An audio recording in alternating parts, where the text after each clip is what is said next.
Et puis donc je vais corriger les exercices sur la dualité onde-corpuscule. Et puis j'enchaînerai sur le début du chapitre sur la réactivité en chimie organique, avec un petit peu de nomenclature. C'est ce qu'il y avait à faire aujourd'hui, la correction de l'activité. Là, je vais la faire rapidement. Auparavant, je vais donc partager mon écran global, histoire que vous voyez tout ce que je fais. Et puis je démarre. Voilà. Bonjour Thomas. Alors, si je reprends la dualité onde-corpuscule, je fais un très très rapide résumé. Vous avez le monde des ondes, le monde de la matière, et puis normalement on distingue ces deux mondes-là complètement différents. Et ce qui se produit pour les ondes ne se produit pas pour la matière en théorie, habituellement dans nos esprits. Et pourtant, c'est le cas. Donc les ondes, les manifestations des ondes, il y a les interférences, la diffraction. Ça, c'est des preuves ondulatoires. Donc diffraction, interférence. Alors, je vais pas tout écrire. Hein. Je vais écrire comme ça, et interférence, parce que j'écris très mal. Donc ça, c'est les preuves des ondes. C'est très très mal écrit. Et pour la matière, on a affaire à des chocs, des choses comme ça. Et notamment, on a une masse et une quantité de mouvement. Donc on a du mouvement, P égale M fois V. Parce qu'on a de la matière, on a une masse, on a une vitesse. Et par ailleurs, on a aussi une énergie cinétique, puisqu'il y a une masse. Une énergie cinétique qui vaut 1/2 de mv2. Ce qu'on ne peut pas dire pour une onde, puisque une onde n'a pas de masse, c'est pas une matière, donc on ne peut pas parler de l'énergie cinétique d'une onde. En revanche, on va pouvoir parler d'une quantité de mouvement, on va le voir. Et la matière, en réalité, sous certaines conditions, peut se comporter comme une onde, et une onde peut se comporter comme une matière. Une des preuves qu'une onde est une matière, si je prends une autre couleur, c'est que on a un photon. Enfin, c'est pas qu'une onde est une matière, c'est qu'une onde se comporte comme une particule. Donc ça, c'est ce qu'on appelle la preuve particulaire, c'est une particule.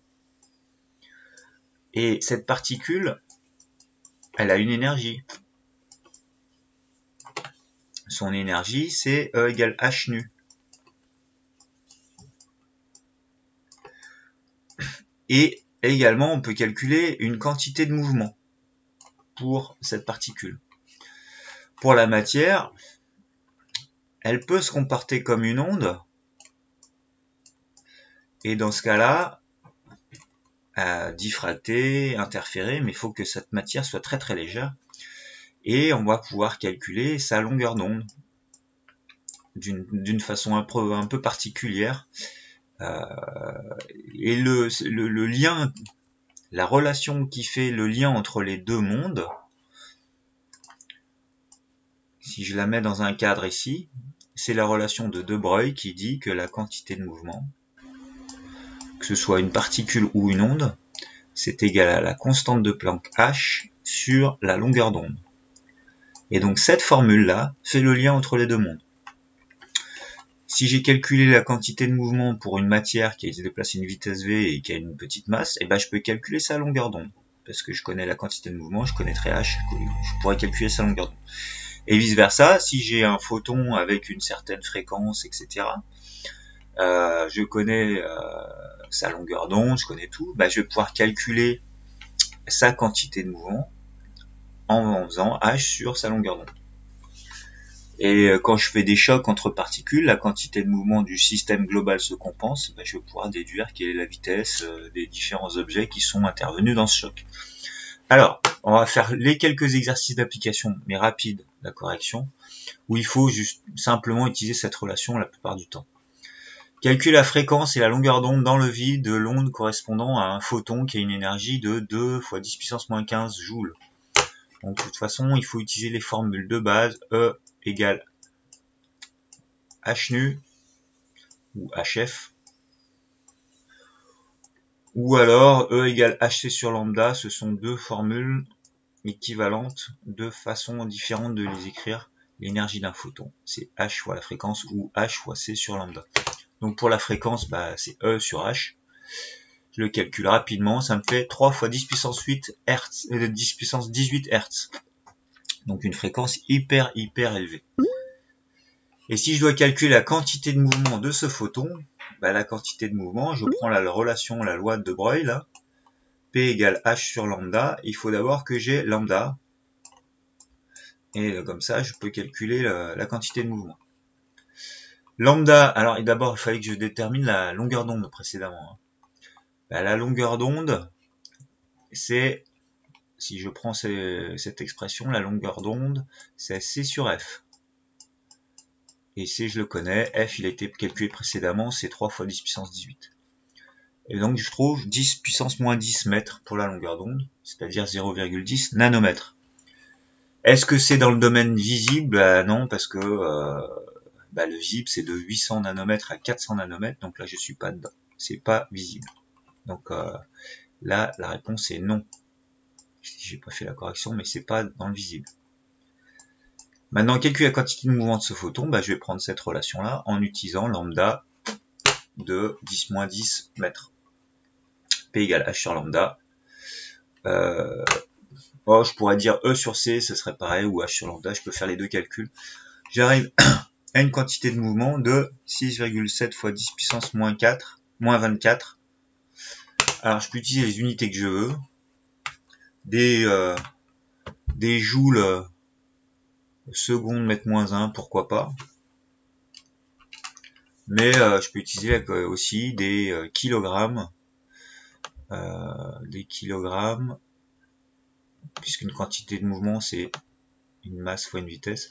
Donc je peux mettre des kilogrammes fois des mètres fois des secondes moins 1. Ces deux unités-là, elles conviennent.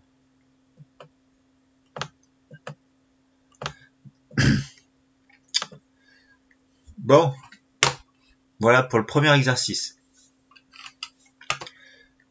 Le deuxième, utiliser la relation entre énergie et fréquence. Alors, calculer la longueur d'onde dans le vide des ondes qui ont 2,4 GHz. Alors, on prend la formule lambda égale C sur la fréquence et on calcule les longueurs d'onde. Donc, la fréquence des ondes émises par les équipements Wi-Fi, 2,4 GHz. 2,4, je rappelle que giga, c'est 10 puissance 9. Donc, quand je fais C sur la fréquence, j'utilise bien du 10 puissance 9 en dessous. L'énergie maintenant, c'est H fois la fréquence, la constante de Planck qui elle est donnée dans les livres. Je trouve 1,6 10 moins 24 joules. Comparer la valeur d'énergie de l'un de ces photons à l'énergie d'un photon du domaine visible de longueur d'onde, 600 nanomètres. Bon, je vais calculer l'énergie de 600 nanomètres. Il faut que je calcule cette énergie-là. En utilisant la formule E égale HC sur lambda. Et je trouve l'énergie de 9,95 fois 10 puissance moins 6.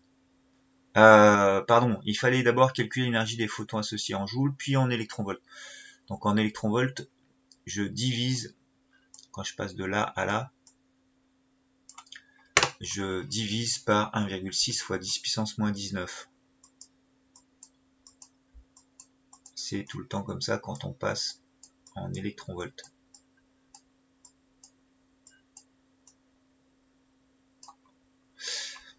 Bon, maintenant, l'énergie du photon qui fait 600 nanomètres, je trouve 2,1 électronvolts. Donc c'est bien plus important que cette énergie-là du Wi-Fi. Donc le Wi-Fi n'est a priori pas du tout dangereux parce qu'il contient une énergie qui est 1 million de fois plus faible que l'énergie de la lumière rouge, qui n'est pas nuisible non plus, puisqu'on s'éclaire tout le temps et que la lumière rouge, il y en a partout. Après, c'est une question de concentration, c'est une question aussi de proximité, etc. On peut pas affirmer que c'est totalement inoffensif, mais quand même, de ce point de vue-là, énergétique en tout cas, c'est pas son énergie qui fait que c'est dangereux. Bon, maintenant, il n'y avait pas le 6 à chercher, je sais plus quels étaient les exercices, je crois qu'il y avait le 8, voilà, et puis le 11.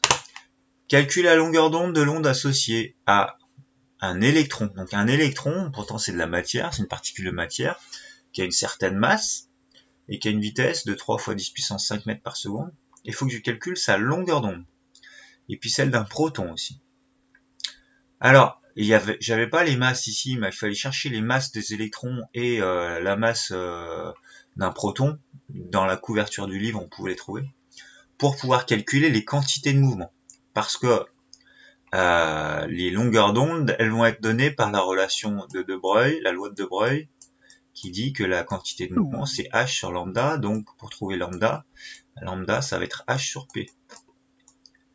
H sur P, c'est-à-dire H sur M fois V. Donc, il me faut la masse, et puis la vitesse, on me l'a donnée à chaque fois.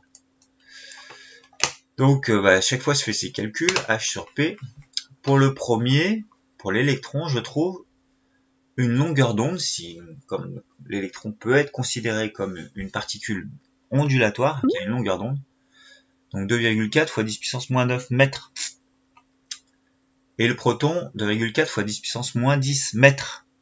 Donc ça, ce serait les longueurs d'onde de ces particules, à pas confondre avec les longueurs d'onde qui sont dans ce graphique, qui sont les longueurs d'onde d'une onde électromagnétique. S'il s'agissait d'ondes électromagnétiques, à quel domaine correspondraient ces ondes de même longueur d'onde? 10 moins 9 mètres, je regarde, je suis à peu près par ici. Et 10 moins 10, je suis à peu près par là.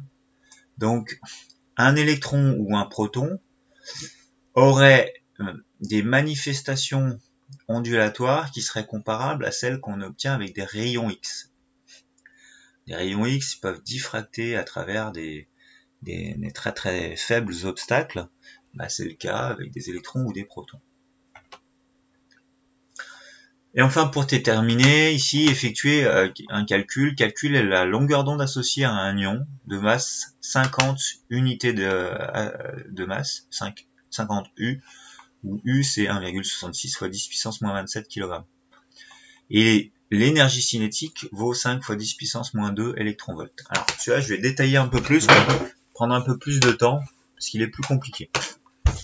Ce qu'on veut, c'est la longueur d'onde. J'ai plus de piles dans ma souris, j'ai plus de piles.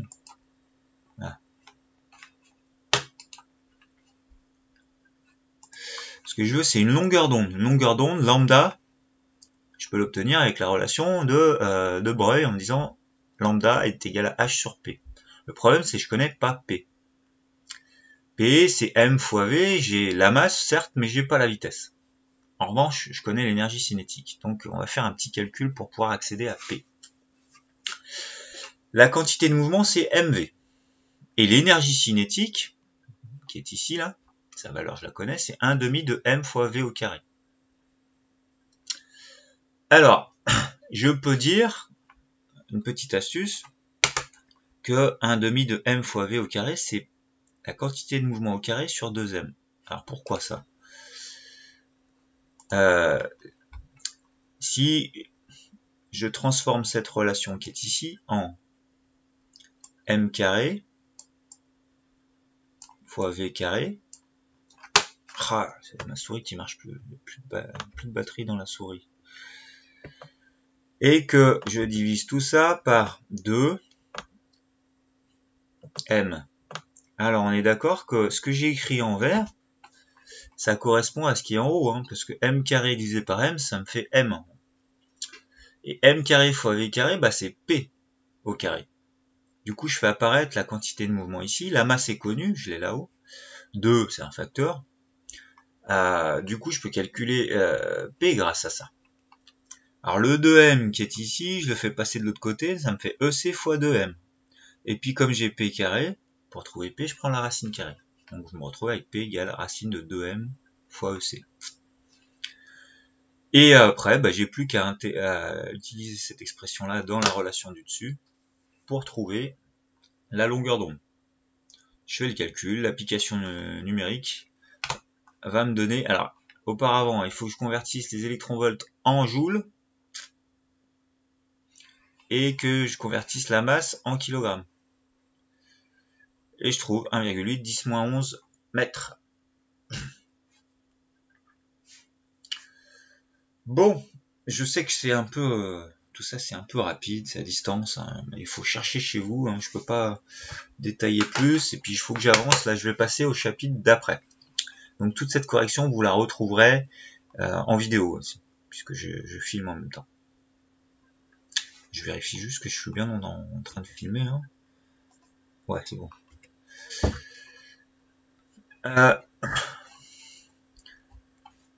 Je m'arrête ici pour la dualité onde-corpuscule. Ce qui est important, en revanche, c'est ce chapitre-là, on va y consacrer bien plus de temps. Donc, transformation en chimie organique. Il y avait l'activité 1 à chercher chez vous.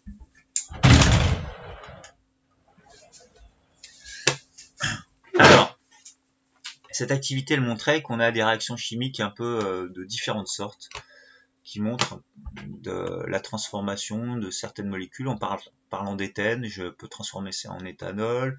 Je parle d'éthanal, je peux transformer ça en acide éthanoïque. Je parle d'éthanol à nouveau, je peux transformer ça en éthanal. De méthanol en acide éthanoïque. Alors, on nous demandait dans la première partie de recopier chaque molécule puis entourer son ou ses groupes caractéristiques.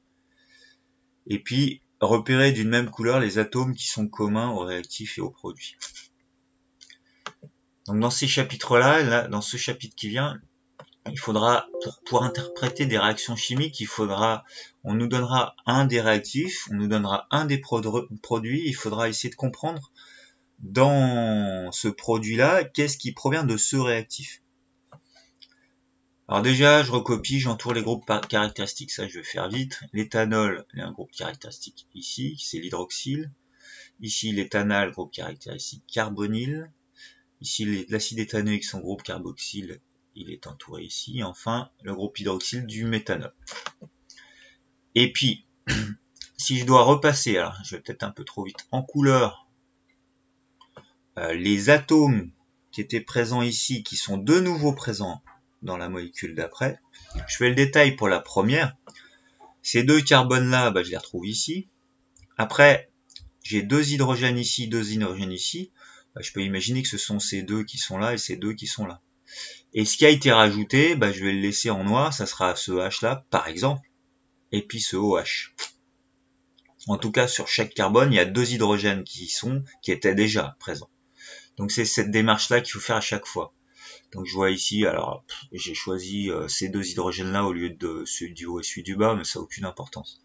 Donc tout ce qui est en vert, je le retrouve dans cet atome, dans cette molécule-là, et ce qui est resté en noir, c'est ce qui est venu se fixer en plus. Pour la réaction B, je vois que par rapport à la molécule de départ, le réactif et au produit, j'ai que de l'oxygène en plus. Tout le reste était déjà présent en vert. Pour la réaction C, il y a eu disparition de certains atomes. Quand je comptabilise entre le réactif et le produit, je vois que les deux hydrogènes qui sont en noir ici ne sont pas présents dans le produit final. Donc on va pouvoir classer ce type de réaction, on va voir. Hein. Il y aura des classements qui sont des additions, des éliminations, des substitutions. Tous ces termes-là vont prendre du sens là petit à petit. Pour la réaction D, tous les atomes présents dans le réactif, je les trouve dans le produit, mais en plus, j'ai un carbone supplémentaire et un oxygène. Donc j'ai laissé en noir. Voilà les atomes que j'ai repérés qui étaient présents avant et qui sont présents après. Alors pour chaque transformation, proposez une équation de réaction en ajoutant une seule molécule parmi les suivantes, O2, H2O, CO ou H2. On voit ici que ce qui manque au départ, c'est H2O dans la réaction A. Donc je vais pouvoir dire que ça plus H2O, ça donne ça. Là, je vois que ce qui manque, c'est de l'oxygène. Là, je vois que ce qui manque dans les produits, c'est du H2. Et ici, je vois que ce qui manque, c'est du CO, mais dans les réactifs. Alors par contre, j'ai pas de oxygène tout court. Là, j'ai oxygène tout court, tout seul. Et on me demande de faire intervenir O2. Avec des coefficients stoichiométriques, on va y arriver. Alors pour la première réaction, il faut rajouter H2O au réactif pour que ça marche. Pour la deuxième réaction, et alors on va faire toutes les questions à préciser pour chaque transformation s'il y a une modification de groupe caractéristique ou de chaîne carbonée ou les deux.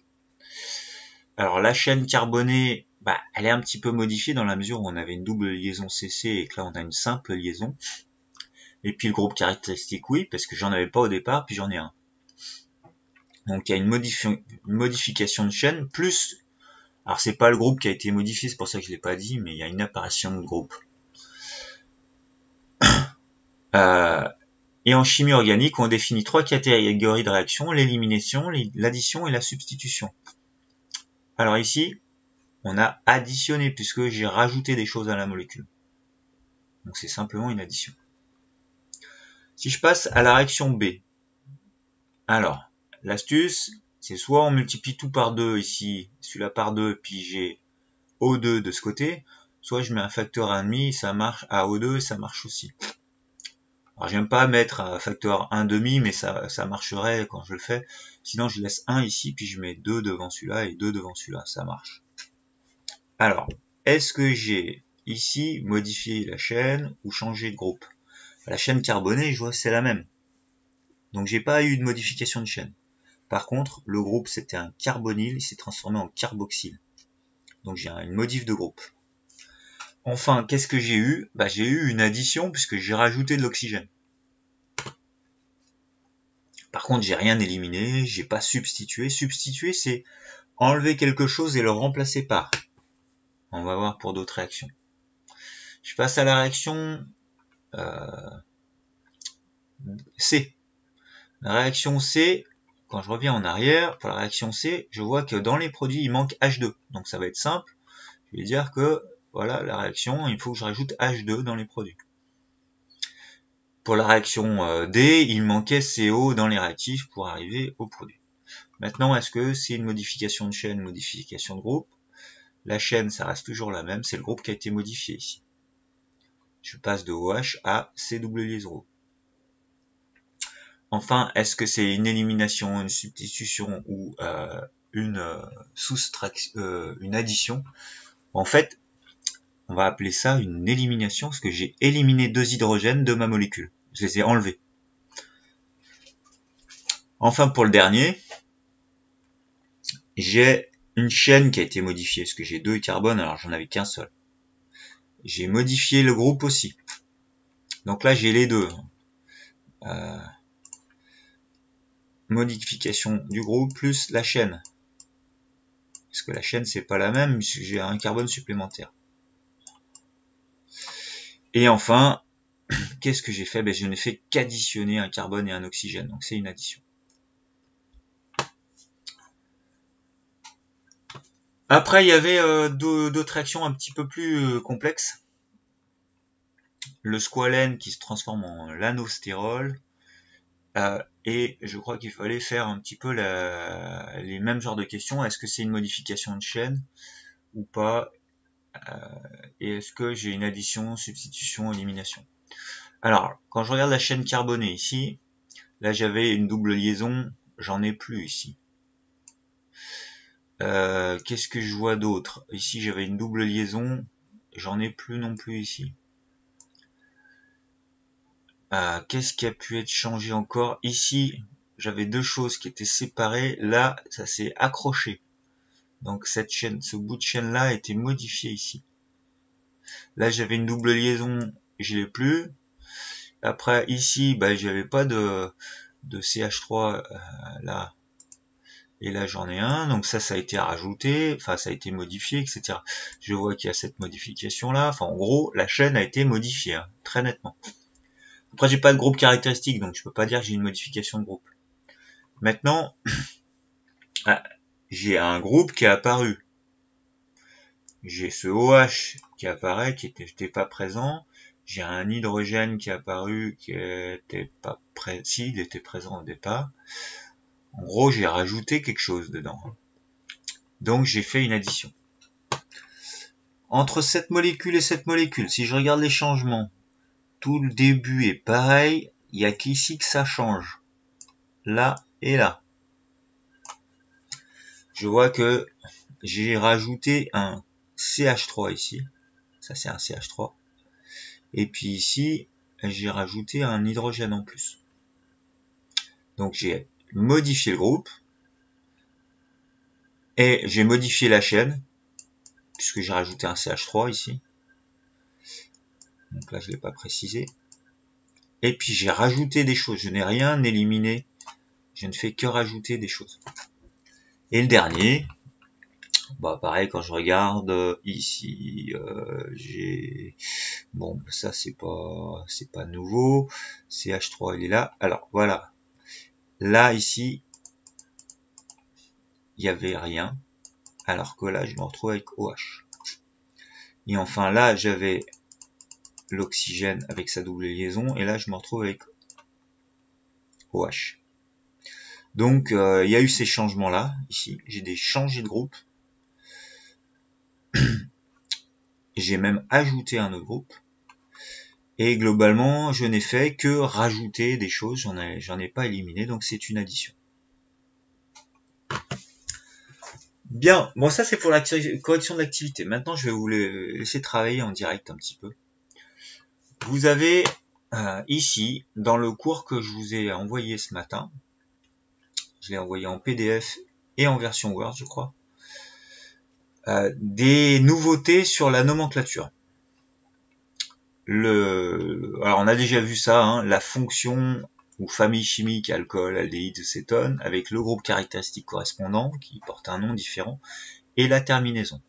Ce qui est nouveau ici, c'est le préfixe. Alors, on avait vu précédemment qu'il pouvait arriver, on peut le voir dans cette molécule, là, parfois qu'il y ait deux groupes différents dans une molécule. Dans ce cas-là, pour nommer la molécule, là je vois que j'ai un groupe hydroxyle, ici un groupe carboxyle. Pour nommer la molécule, je vais avoir un petit souci. Parce que la terminaison, normalement, comme par définition, une terminaison, il n'y a qu'une seule fin. Hein. Donc il va falloir que je fasse un choix entre ces deux groupes là pour faire la terminaison. Ça se termine en oïque ou alors en ol. Oïque pour le carboxyle ou en ol pour l'hydroxyle. Alors, dans ces cas, il y a des règles de priorité qu'on va soit prendre, soit elles seront données dans un exercice. Et puis, pour celui qui n'est pas prioritaire, au lieu d'utiliser la terminaison, on va utiliser le préfixe. Donc ça c'est nouveau. Si le groupe caractéristique hydroxyle de la fonction alcool n'est pas prioritaire, dans ce cas-là, au début du nom de la molécule, on donnera le nom hydroxy. Si l'aldéhyde, enfin le groupe carbonyle n'est pas prioritaire, on mettra en préfixe formyle. Si le groupe de carbonyle du cétone n'est pas prioritaire, on commencera la molécule par oxo, etc. Alors, je vais faire un exemple avec vous, enfin l'exemple de l'alcool, là, les deux noms là, et puis je vous laisserai chercher les suivants, qui sont dans le cours. Je vous laisserai 10 minutes travailler. Alors, quelques petits... Pour la molécule A, je compte les carbones qui sont dans la chaîne carbonée. 1, 2, 3. Il y en a 3, donc c'est du propane. J'ai qu'un seul groupe, donc pas de souci, ça se termine par ol. Il est en première position, donc propane 1ol. Donc le groupe ici, c'est propane 1ol. Pour le petit b, là, j'ai une concurrence entre deux groupes. Le groupe caractéristique carboxyle, il est prioritaire, puisqu'il utilise un carbone en bout de chaîne, et il est plus gros, donc il est prioritaire. Donc ça, cette molécule va finir par oïque, et commencer par acide. Maintenant, il s'agit de définir quel sera le nom à donner en plein milieu. Alors, on vient de dire que le groupe hydroxyle de la fonction alcool, s'il n'est pas prioritaire, je termine pas la molécule par ol, mais je commence le nom de la molécule par hydroxy. Alors acide ne fait pas partie du tout début, hein, c'est un petit nom qu'on met avant. Donc je vais commencer ici par hydroxy. Donc ça va être le préfixe qui permet de préciser que j'ai de l'hydroxy. Maintenant, il est sur quel carbone? Il est sur le deuxième. Donc on va pouvoir mettre 2-hydroxy pour préciser que cet hydroxyle est sur le deuxième carbone et non pas sur le troisième. Après, il me reste à nommer le cœur de la molécule en comptant le nombre d'atomes qu'il y a dans la chaîne carbonée. J'ai un nombre d'atomes de carbone, 1, 2, 3, donc c'est du propre. Donc j'ai du 2-hydroxy propanoïque. Donc quand j'ai affaire à deux groupes dont l'un est prioritaire sur l'autre, je vais utiliser le préfixe pour celui qui n'est pas prioritaire, en précisant sur quel carbone ça se situe. Donc c'est l'acide 2-hydroxypropanoïque. Bon, je vous laisse chercher tous les autres. Je vais enlever, je vais gommer ce que j'ai écrit ici, pour que ça se voit. Je vous laisse pendant 10 minutes chercher un petit peu tous les autres qui sont dans le document que je vous ai distribué ce matin par courrier. Allez, c'est à vous de chercher. Si vous avez des questions, vous me les posez.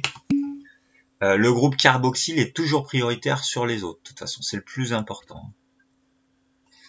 Peut-être une question ou une remarque. Comment on sait quel est le groupe prioritaire? Alors, c'est le groupe hydroxyle dans tous les cas d'exercice qu'on va voir là. Je vais reprendre le document que je vous ai envoyé avec vous.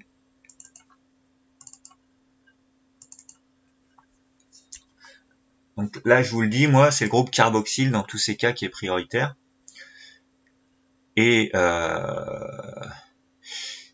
amide dans d'autres cas. Donc là, de toute façon, j'aurai que compétition entre carboxyle et d'autres groupes. Donc ça sera toujours le carboxyle qui est prioritaire dans les cas qu'on va voir.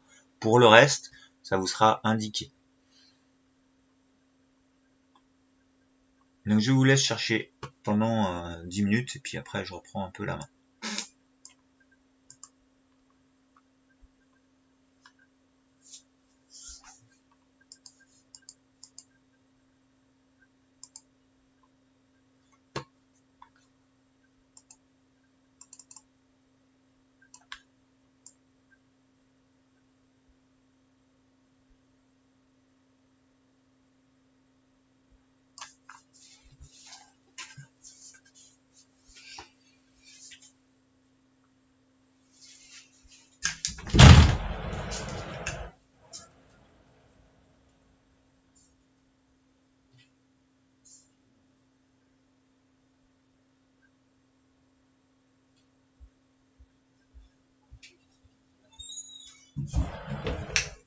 Le micro.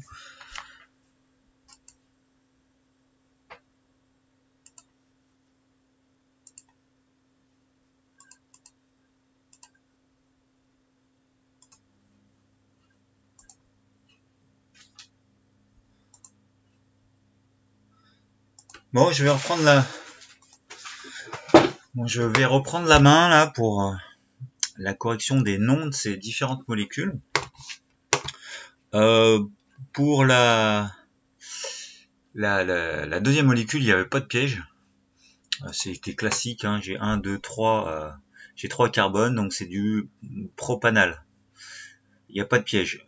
Pour le deuxième, la fonction cétone, elle est sur le deuxième carbone, et j'ai 1, 2, 3, 4, donc c'est du butane butane 2-on. Alors, je suis pas obligé de préciser le 2, parce que c'est obligatoirement sur le 2, parce que j'ai le choix de le mettre que ici ou là, et ça c'est forcément le deuxième carbone. Je l'ai précisé, mais c'était pas une obligation. Enfin là, ça change un petit peu. Ici, le prioritaire, c'est le carboxyle. Et le secondaire, celui pour lequel je vais mettre le préfixe qui est indiqué, ça va être le groupe cétone. Donc, enfin le groupe carbonyle de la fonction cétone. Donc je vais commencer le nom de la molécule par oxo et finir par oïque. Maintenant, sur quel carbone ça va se situer, je vais être obligé de numéroter à partir d'ici. 1, 2 et 3 pour les carbones. Donc c'est sur le troisième. Du coup, ça va être de l'acide, 3-oxo. Donc 3-oxo.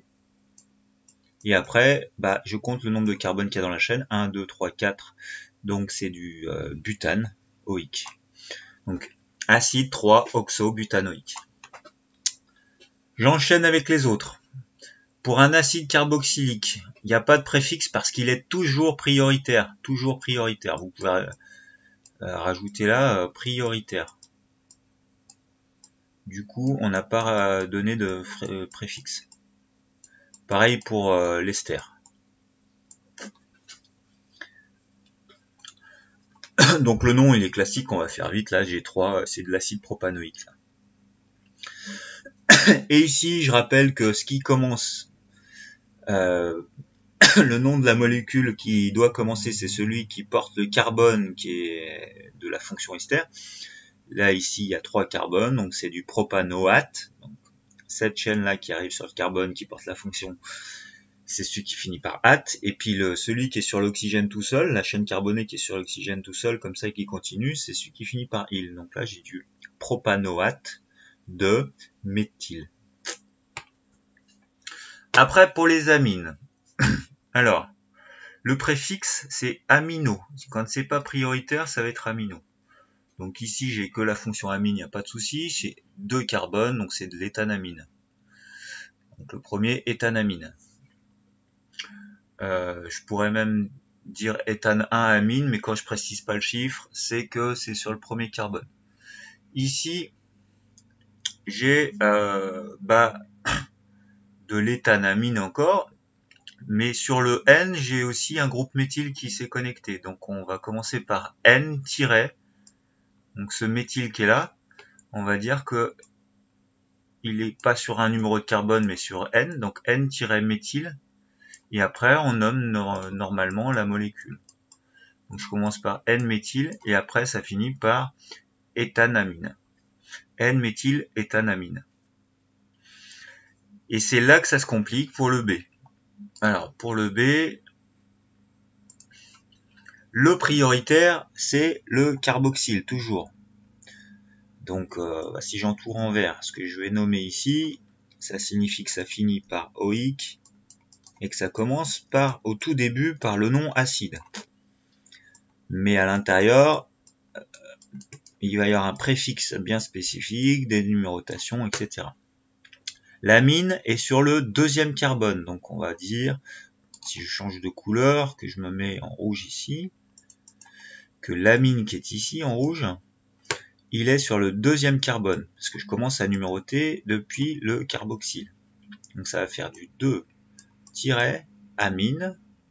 Alors, comme c'est le préfixe, ça va être amino et pas amine, parce que je vais utiliser le préfixe, là, l'amine n'est pas prioritaire.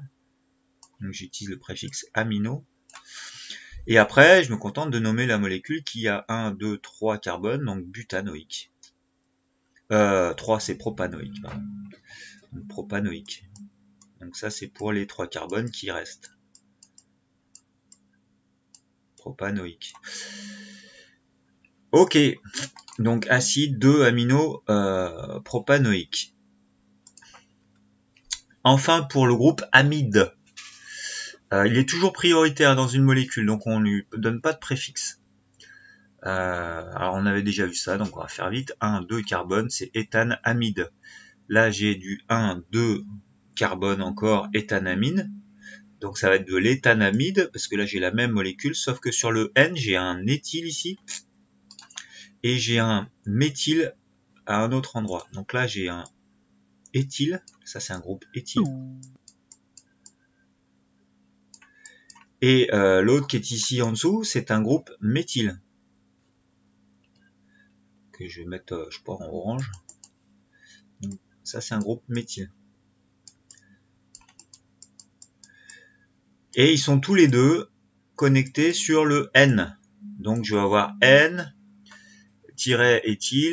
N-méthyle, éthanamide. Ou dans l'autre sens, N-méthyle, virgule, N-éthyle, éthanamide. Bon, eh ben, il est quelle heure là? On va s'arrêter là pour aujourd'hui. Vous allez avoir un certain nombre d'exercices de nomenclature justement à chercher, plus à lire le cours que je vous ai distribué pour pouvoir avancer un petit peu. Je vais vous indiquer le travail qui est à faire pour lundi. J'entends peut-être une remarque.